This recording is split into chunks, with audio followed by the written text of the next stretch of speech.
Sada ćemo vam pokazati jedan pokus koji, ako niste shvatili dobro probali, sad ćemo vam pokazati. U usta ide hrana, voda i slina.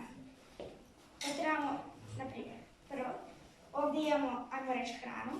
Što je to? Žitarica. U to ide voda, kao slina.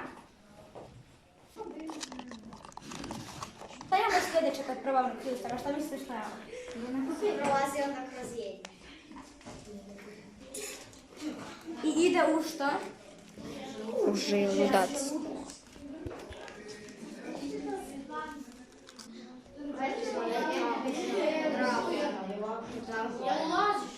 Dobro.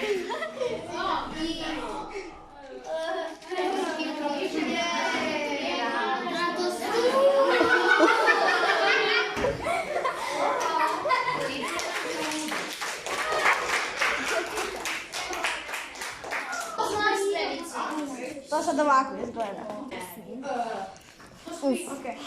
Sada trebamo staviti limunsku kiselinu da uzete to uzelo.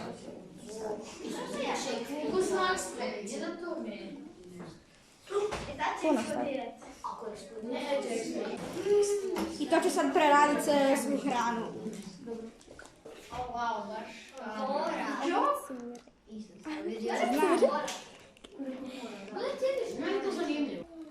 Ovo se sad dogodi kad idemo na WC. Mislim da je to dovoljno. A ostalo ide u stolicu. Ajmo reći da je krpica kao debelo crijevo.